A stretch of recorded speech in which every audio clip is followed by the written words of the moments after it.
大家好，我係九龍中4號候選人李慧瓊，以啟德體育園為核心，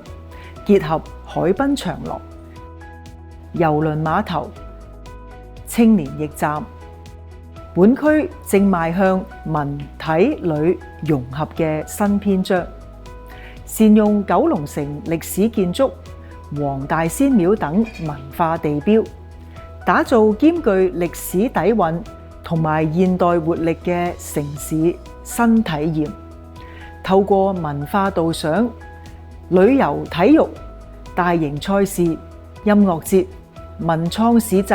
節慶活動等等，吸引更多本地海外嘅遊客。九龍中將會成為連結歷史與未來、傳統與創新嘅活力地區。支持4號李慧瓊，讓你嘅文體旅生活體驗再升級。